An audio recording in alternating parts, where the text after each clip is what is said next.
Sometimes it's difficult to tell if President Trump is just idly musing or giving us an indication that he's about to do something dramatic and unprecedented. This week, he set off alarm bells by calling for Republicans to nationalize the upcoming elections. But as all Americans know, or should know, the Constitution mandates that states run elections, not the federal government. What do Trump's thoughts mean for the 2026 midterms? We'll talk about this next. This is Washington Week with The Atlantic. Corporate funding provided by Consumer Cellular. Additional funding is provided by Koo and Patricia Ewan for the Ewan Foundation, committed to bridging cultural differences in our communities. Sandra and Karl DeLay Magnuson, Rose Herschel and Andy Shreves, Robert and Susan Rosenbaum, Charles Hamaoui through the Charles Hamaoui Fund, Steve and Marilyn Kerman, Leonard and Norma Chlorfine, and by contributions to your PBS station from viewers like you. Thank you. Once again, from the David M. Rubenstein studio at WETA in Washington, Editor-in-Chief of The Atlantic and moderator, Jeffrey Goldberg. Good evening and welcome to Washington Week. President Trump's obsession with elections he's won, an election he lost, but claimed to have won, elections he's afraid Republicans may lose, is well documented. There's a great deal of worry among election officials across the country that Trump will use whatever tools he has at his disposal, including, most alarmingly, America's intelligence services, to create doubt and confusion around the upcoming midterms. Joining me tonight to discuss this and more, Jonathan Karl, the chief Washington correspondent at ABC News and author of Retribution, Donald Trump and the Campaign That Changed America. Liz Landers is the White House correspondent for PBS NewsHour. Jonathan Lemire is a staff writer at The Atlantic and a co-host of Morning Joe on MS Now. And Michael Schere is a staff writer and a White House correspondent at The Atlantic. Thank you all for joining me. Let's talk about this word, nationalize. There's a lot of stuff to unpack here. John, what does it mean to nationalize an election? Well, I think for Trump, it means to go in there and run the elections in states and localities that he's lost. I mean, there isn't a great grand strategy here, but he's talking about some sense of a federal takeover of the way the elections are run. Again, primarily, exclusively focusing on places that he lost in 2020. Right. Let's listen to what Trump told former Deputy Director of the FBI and current podcaster Dan Bongino this week about this issue. The Republicans should say, we want to take over. We should take over the voting in at least 15 places. The Republicans ought to nationalize the voting. And we have states that are so crooked, and they're counting votes. We have states that I won that show I didn't win. So here's a trivia question for all you political nerds. What does Article 1, Section 4, Clause 1 of the Constitution say about this issue? Please feel free to hit your buzzer at any time. Michael, yes. It says states run elections. Ah, interesting. So, and you know, President Trump came in, he issued a bunch of executive orders. He tried to get rid of mail voting. He tried to change voting machine technology. He tried to impose voter ID. Almost all of that has been thrown out by the courts. There's some still pending, but it's not going anywhere. The courts can read the Constitution, even if the president can't. He can't get very far there. Now, what we've seen the last couple of weeks, though, is something else. He is using the full powers of the federal government, the FBI, the Office of the Director of National Intelligence, and other people in the Justice Department to suck up information to try and confirm the debunked theories he has about the 2020 election, the 2022 election, in the hopes that he might find a spark in all the smoke that's been created by his allies. And that's a separate program that's been going forward.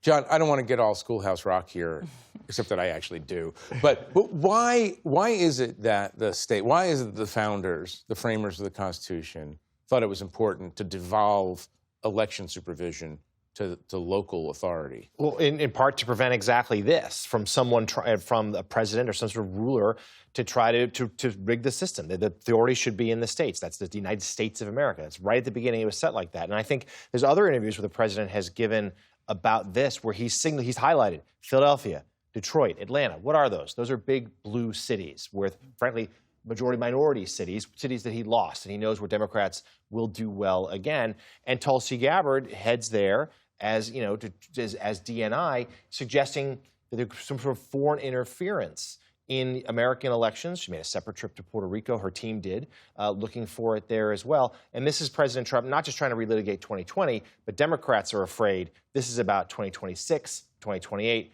sowing confusion with the voter rolls, and while also perhaps putting even ICE agents on the streets. I want to come back to the extraordinary image of a director of national intelligence being involved in a law enforcement activity in Georgia and also Puerto Rico. Obviously, I want to come back to that in a minute, but I want to stay on this question of how it would even work in Trump's conception.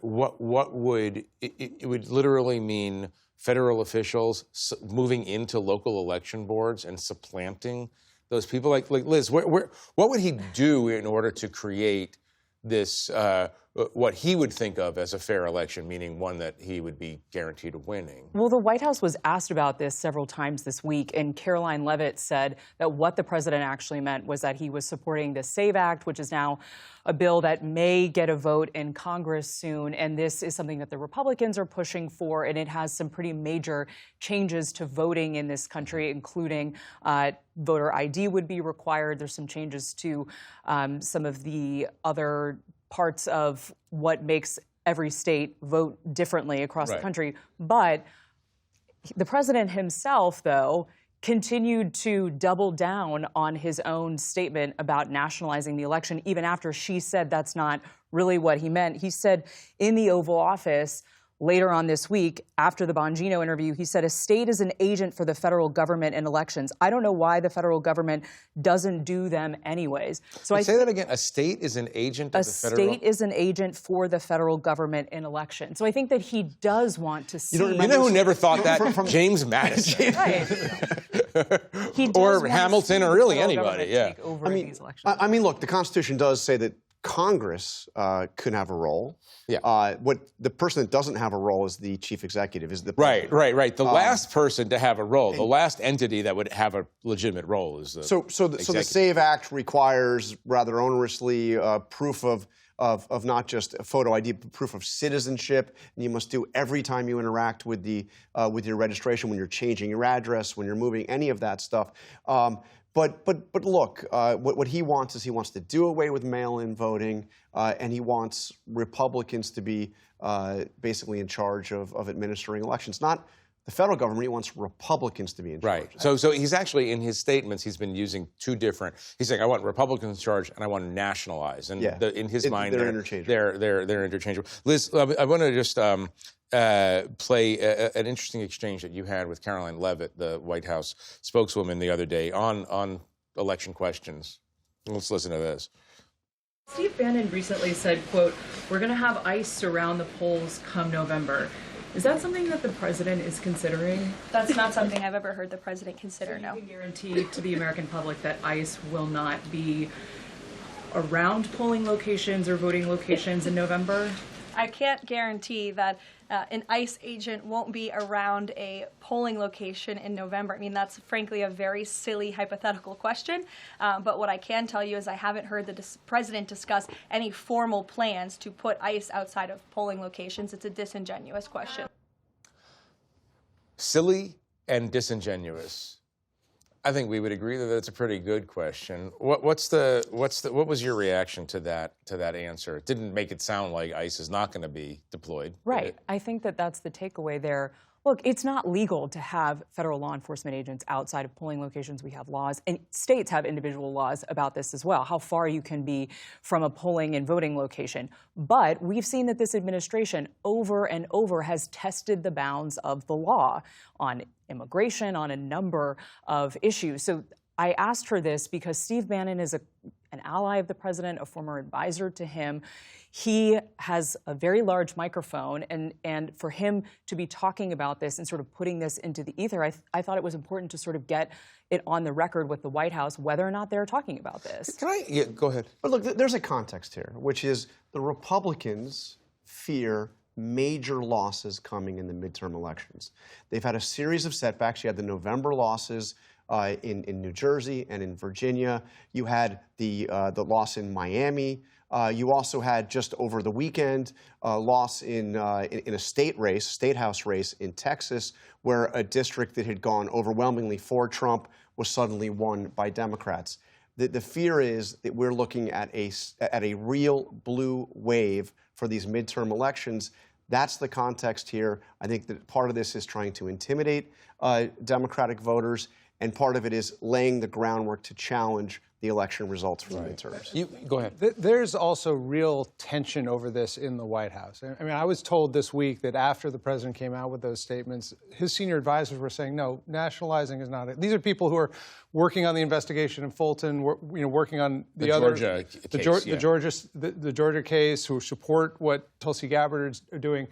But nationalizing is not the route to do this. I think they're going to let him continue to do what he has done now for, 10 years, which is to raise doubts about anything that doesn't go his way and claim fraud and mistakes. But they also know, his own advisors know that, if you remember back in 2020, there were 2 Senate seats in Georgia that were lost in a runoff because the president said, don't trust this vote. I won in Georgia. The voting lies. And what that meant was Democrats turned out and voted in the runoff, and Republicans did not turn out and vote in the runoff. So there are also Republican consultants who are very concerned about this task. Right. Let me ask, all of you cover the White House. I'm interested in the way Bannon is used as is he used to float test balloons, or is it less coordinated than that? Does he put that out in coordination with the president, or does it just happen organically? I think there's communication, but I think there is a set of troublemakers that the president likes to talk to. I mean, we know a lot more names than just Bannon. You mean like the Laura Loomer type? Yes, and other people, activists in the party, people who, conspiracists around election stuff he talks to. But they are not part of the internal government process. But there are times where the president will reach out to Steve Bannon and take his advice on things. And sometimes the coordination, often it's just Bannon going first, but sometimes the president gets there because Bannon has sort of planted the seeds. And on this one, it's not just ICE agents. He's even suggesting the Insurrection Act should be called in November. And the 101st Airborne. He wants to send the 101st Airborne to polling places. He said that this week. But that's your question next week, I guess. Right. But I have to, some of the craziest stuff on this is on Donald Trump's Truth Social feed. It's not even from Steve Bannon or any of the conspiracy theorists. I mean, as he is sending Tulsi Gabbard, his director of national intelligence, to Fulton County, we also see on his Truth Social feed, he is posting one of the wackiest conspiracy theories that I ever encountered about 2020, which is that Italian spy satellites were used to hack into voting machines to flip votes. And it even added new elements to this. It's an old theory. It goes back, I wrote about it like 5 years ago. But the new element of the theory is that the Chinese funded it, the CIA big central computer was about it, and the FBI covered it up. This is on the President of the United States social media platform. The Vice President's in Italy right now getting to the bottom of it. At the very time. How many satellites does Italy have anyway? I mean, we spent a lot of time talking about Italian satellite technology. What I learned in reporting on the last time we dealt with his 2020 stuff is that he asked his DNI at the time, who was John Ratcliffe, the current CIA director, to use the power of the DNI to look into this stuff. And Ratcliffe had to quietly explain to him that, we don't do domestic law. Well, let's stay on that because in the sort of litany of extraordinary events, the nerd in me thinks that one of the most unusual things I've seen in the last year is the head of national intelligence going to an FBI raid of a local election board. I mean, not to get all Schoolhouse Rock again, but explain why that is so odd. I mean, that's not her job. I mean, she is not involved with election security. And the story has shifted so many times as to why she was there, who sent her there. Was it the Attorney General? Was it the President? Gabbard, in a letter to Congress, says that she went there on Trump's behalf and his behest. But I think it's 5 or 6 different times We've gotten different accounts as to why she was there, pursuing these unfounded conspiracy theories about foreign. Can you think of another time in American history where openly an intelligence service of the United States focused on foreign threats has gotten this deeply involved in American election issues? It's not supposed to happen. They're not supposed to be using the powers of the intelligence agency to effectively spy on Americans. That's not what it's... She put the president on the phone with the FBI agents to congratulate them for what the work they were doing. And I would just add, too, that I spoke with an election attorney this week who was making the point that because the president has now been so involved with what happened in Fulton County, because he was on the phone with those FBI agents, because he apparently sent her down there, according to what she sent in a letter to Congress, that this is now completely bungled whatever investigation and whatever the DOJ and FBI tries to present going forward. I mean, there's nothing to really investigate. This has been so thoroughly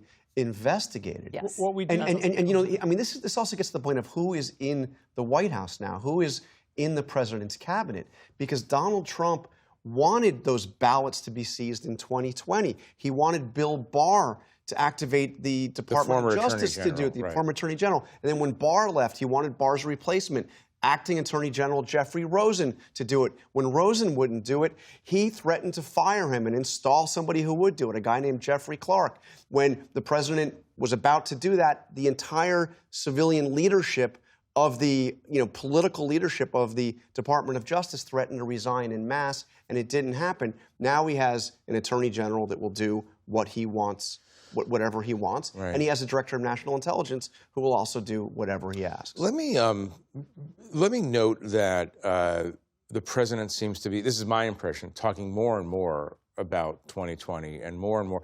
Is this a sign that he is actually worried about what's coming down the pike in the midterms? Well, he's basically said that presidents almost always lose, and one of the things so White he's House, preparing the ground for a... One of the things his advisors have been telling him is don't be so fatalistic about this. They want him out on the road. They're going to get him increasingly out on the road as the year goes on. They've got to excite people for this election, and the truth is he's not in that mind space right now. He sees what most political observers see, that this is not, the polling does not suggest there's much hope for Republican Congress. I would just add, my observation has been that the president talks a lot about the election and the rigged election of 2020, his false claims about that. What I think is new that we're seeing more recently is that he's talking increasingly about how he's going to change the midterm elections and how he's using the government to investigate things in ways that we've never seen before. So it's more the forward-looking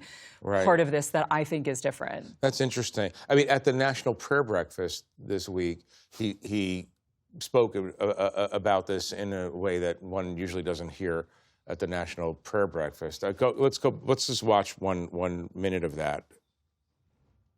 They rigged the second election. I had to win it. Had to win it. I needed it for my own ego. I would have had a bad ego for the rest of my life. Now I really have a big ego. Beating these lunatics was incredible, right? What a great feeling. Winning every swing state, winning the popular vote. I believe he's paraphrasing St. Francis of Assisi here, by the way. It was such an odd location. The reason that it struck me is because it's such an odd location to do that very honest riff in a kind of way. He's talking about his preoccupations. But you're saying that is he using those moments to lay the groundwork for this belief that the Democrats will never let him win? Is that the sort of thing that's going on? He's also been talking about the election and the fact that he thinks that he won places like Minnesota 3 times. This is something that he's also been saying recently when people are talking about the ICE operations there and stuff. So he is really, really fixated on this, I think, more now that we're in the new year, now that the midterms are looming, now that he's talking about possible impeachment, which I think probably will happen if Democrats retake the House. So it's all of those. John, you wrote this week, you talked about the president not helping his own midterm cause by doubling down on the wrong things. What did you mean? Yeah, well, I mean, because of that race in Texas in particular, a thunderclap for Republicans. This was a seat that the Democrats had not won since 1978. It was a 31-point swing since November 2024 when Trump was elected again. And they're telling it, Republicans are saying quietly and increasingly publicly, focus on the economy, focus on how you're trying to make people's lives better. And instead, the president he's doubling down on these election fraud conspiracies. He's doubling down on gunboat diplomacy. He's doubling down on leaving his lasting imprint on Washington, whether it's the White House ballroom or we've seen the last week or so with the Kennedy Center. And they're saying to him, this isn't how you win elections or help us. Well, we'll stay on that for a minute, because, I mean, let's talk about the Kennedy Center, Penn Station in New York, and Dulles International Airport, which all have a couple of things now in common. They're very drafty and impersonal, and Donald Trump wants to have his name on all of them. Is that not working for the base anymore, this desire to rename everything after him? He's telling on himself that he clearly doesn't ride the train very much, because you wouldn't want your name on Penn Station in New York City, the Moynihan Station. Moynihan's pretty nice. I actually think since they put it in the post office, it's the a lot. Moynihan part is nice. The Penn Station part is still very Dulles Airport, very you're not going to get me to defend. No one here would. No, I don't think that there are too many voters who eagerly put President Trump back in office who said among their top 3 issues were, I hope he gets his name on more things. Right. I guess what I'm getting at, you combine that psychologically with what he said at the prayer breakfast, my ego needed. It seems that we're moving into a phase where he's even more obsessed with building things to put his name on and just sort of grandiosity. He's always wanted to put his name on things, but there's something much more ramped up this time, and that is he's thinking about his legacy. You see it in what's happening at the White House, not just the reconstruction he's doing, but presidential portraits everywhere that you just didn't see last time. There were a couple his first term, but he's really thinking about his place in history, and that's why I think that's part of what's motivating him to make really big, dramatic changes that will outlast him. But this Penn Station and Dulles thing goes beyond just putting his name on something. He's holding, or trying to hold, and a judge just now at least temporarily blocked to this, he's trying to put $16 billion on hold that's been appropriated by Congress, signed into law for this big tunnel project, and saying directly to Schumer, I'm told in the Oval Office, directly to Schumer, well, hey, you could name Penn Station and Dulles after this me. Already Maybe backfired once. This already backfired once. It was a gift to the Democratic gubernatorial candidate in New Jersey when he killed the tunnel the first time. That was a closer race, and then it swung her way. Right. I want to, in the couple of minutes that we have left, I want to switch subjects and go to the subject of the Washington Post. We have a lot of people who come on our show from the Washington Post. We have a lot of people at the Atlantic who once worked at the Washington Post, including Michael. Michael, I know it's hard not to talk about the 300 people who just lost their job, but I want to lift up and have you talk about maybe at a sort of moral level. What does it mean for journalism and democracy when this happens to one of the 3 major newspapers of the United States? I think it's a serious blow, and it's a serious blow because there was so much optimism in that paper. When the new owner Jeff Bezos took over, it was 2013. President Obama had just been elected. He embraced this idea, democracy dies in darkness. That was a term that, even reporters at the Post were like, well, that's a little aggressive.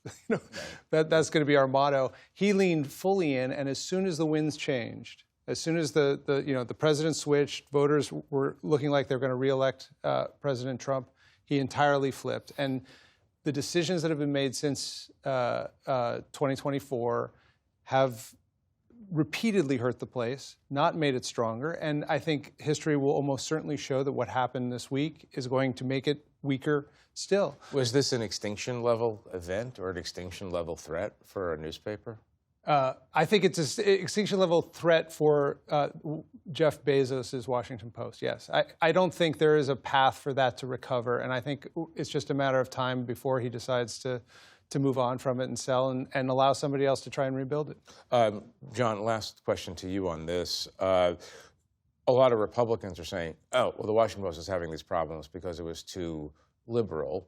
But they think the same thing about the New York Times, which is flourishing which is massively newspaper. Successful. How do you understand this ideologically, or do you? I mean, look, the Washington Post thrived in Trump's first term. The Washington Post really started to spiral after a series of editorial decisions actually in the direction of the right when they refused to do, when Bezos didn't want to do an editorial endorsing Kamala Harris that had already been written, wanted to make changes in the editorial page, the slant of the editorial page, and they lost hundreds, 250,000 subscribers. That's a big blow. Right. Well, I mean, it is, and I don't want to dismiss this. It is a tremendous blow to a lot of people in our industry. They're very talented people. They will be fine, but we have to be very vigilant about independent journalism in this country. We really, really do. I'm sorry to say that's all the time we have for now. I want to thank our guests for joining me, and I want to thank you at home for watching us. You can find Jonathan Lemire's article on President Trump's priorities at theatlantic.com. I'm Jeffrey Goldberg. Good night from Washington. Corporate funding for Washington Week with The Atlantic is provided by... In 1995, two friends set out to make wireless coverage accessible to all. With no long-term contracts, nationwide coverage, and 100% U.S.-based customer support. Consumer Cellular. Freedom calls. Additional funding is provided by Koo and Patricia Ewan for the Ewan Foundation, committed to bridging cultural differences in our communities. Sandra and Karl DeLay Magnuson, Rose Herschel and Andy Shreves, Robert and Susan Rosenbaum, Charles Hamawi through the Charles Hamawi Fund, Steve and Marilyn Kerman, Leonard and Norma Chlorfine, and by contributions to your PBS station from viewers like you. Thank you.